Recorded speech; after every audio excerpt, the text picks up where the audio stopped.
Welcome to Facts TV News, where everything is true. We will clamp your cars. Lucy Mayor Sheridan Summers has warned firefighters in the parish that the Hanover Municipal Corporation HMC is not afraid to clamp their private vehicles if they continue to park haphazardly in and around the fire station. I looked and saw 4 vehicles, and that area can accommodate about 25 vehicles. So what is happening? The church was generous to the firefighters by allowing them to utilize their parking lot. They are not using it. I am going to start clamping these vehicles when they park on the front. I am telling you, they are going to be clamped, and when I do that, that is nothing strange because we have had our experience already with firefighters there. They park in the mayor's area and refuse to move, Summers said during Thursday's monthly meeting of the HMC. Divisional Head of the Hanover Fire Department, Assistant Superintendent Kenisha Faciana, who recently took office, assured the mayor that he will ensure that firefighters use the parking lot provided by the Methodist Church. The mayor also called upon him to explain why he was turning a blind eye to a fire unit being blocked by a firefighter's private vehicle, creating a potentially dangerous situation. What if you get an urgent call and have to move? It is not safe, the mayor argued. Bastiana pointed out that one of the trucks in question is currently disabled and is without firefighter equipment, while the lane used by the other works unit is always clear. However, the mayor disagreed, noting that the fire brigade and the HMC are both under the Ministry of Local Government and Rural Development.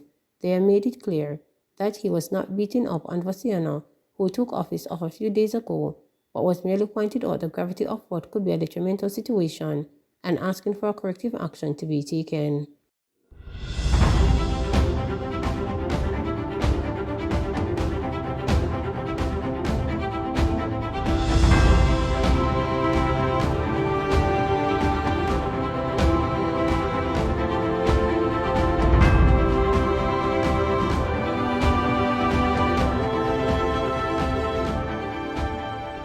The concept of a hero is as old as civilization itself. The actual word hero comes from the Greeks.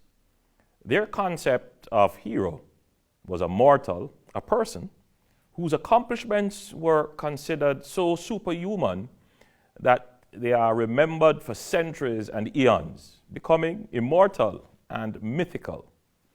Heroes represent the known limit of human achievement, and at the same time, they show the possibilities of the human potential. The fact that someone like us can accomplish something so extraordinary beyond what we think we could do evokes respect and honor for both the extraordinary feat and the person.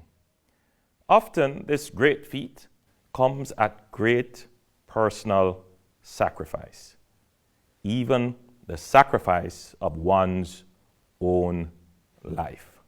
We look at this sacrifice and ask ourselves, would we make the ultimate sacrifice of our own life in pursuit of a cause as our heroes did? On Heroes Day, we reflect on the brave and selfless sacrifice of our heroes who changed the course of history, liberated our people, founded our nation, and made our lives personally better. Our heroes, through their sacrifice and struggle, are extraordinary models and lessons in resolve, strength of character, grit, determination, selflessness, grace, and dignity. They represent not only the celebrated and memorialized extraordinary achievements of our past, but they represent the potential of our future. If we model their examples, learn from their experience, and draw inspiration from their sacrifice and accomplishments. Our national heroes are memorialized and honored for resisting and challenging the institutions of slavery, oppression, racism, colonialism, and social injustice. As the struggle continues today, we must fight against those figurative shackles in our society representing the mindset and mentality which holds us captive and prevents us from realizing our full potential as a people and as a nation. As we seek to transform our nation, we must draw on the advocacy and leadership skills of Paul Bogle, who, though born free, was enraged by the widespread poverty and injustice all around and led a march culminating in the historic Morant Bay Rebellion in 1865. We must draw on the organizing skills and empathy of George William Gordon, who saw the suffering of those around him and refused to ignore it, entering politics to provide meaningful representation to the newly freed people. We must draw on the philosophy and activism of Marcus Mosiah Garvey, Pan-Africanist teacher, orator, and businessman, who sought to uplift the black race financially and psychologically through self-help, self-belief, and self-reliance. We must draw on the ingenuity and judiciousness of Sam Sharp, who provided guidance and hope to the enslaved people, encouraging them to advocate for themselves and ultimately leading the landmark Sam Sharp Rebellion, which hastened the abolition of slavery. We must draw on the strength and determination of Nanny of the Maroons, who fought valiantly against the British, using guerrilla tactics to keep them at bay and retain the freedom the Maroons had won for themselves. We must draw on the wisdom and devotion of Norman Manley, who advocated strongly on behalf of the people, fought for universal adult suffrage, and was a critical voice for regional integration. And we must draw on the patriotism, pragmatism, passion, and resoluteness of Sir Alexander Bustamante, who, as the first Prime Minister of independent Jamaica, championed the rights of the masses, the poor, and working class, dedicating his life to their betterment. As we reflect this Heroes' Day on those who came before us, forging a path for us with their sweat, tears, and ultimately their lives, what will be our commitment to ourselves and to the generations that will follow us? In the words of Sir Alexander Bustamante, let us resolve to work together under the law to build a Jamaica which will last and of which we and the generations to follow may be proud. With knowledge of the suffering and sacrifice of those who came before us, let us commit to respecting ourselves at the most basic level by respecting each other's right to life. Marcus Garvey said it. If we as a people realize the greatness from which we came, we would be less likely to disrespect ourselves. Let us agree not to shed the blood of our brothers and sisters and to resolve conflicts peacefully.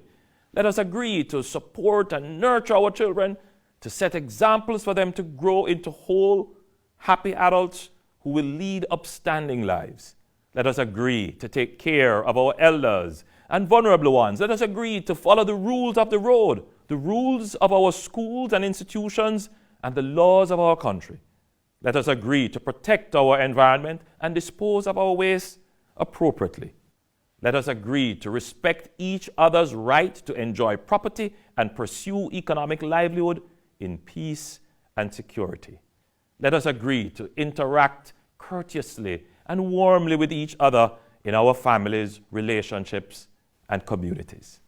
Let us agree to look out for our families, friends, and neighbors. Let us agree that together we will build a Jamaica of which we can be truly proud.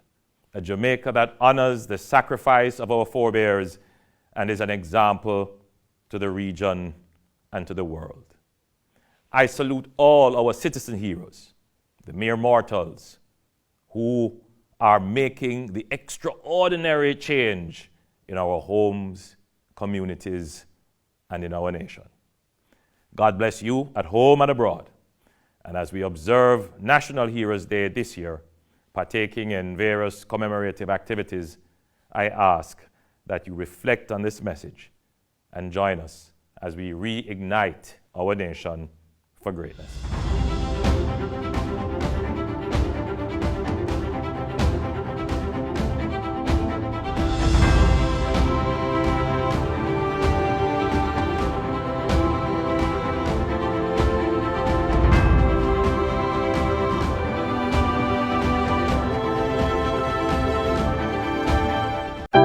Please remember to subscribe, like, share, and click the notification bell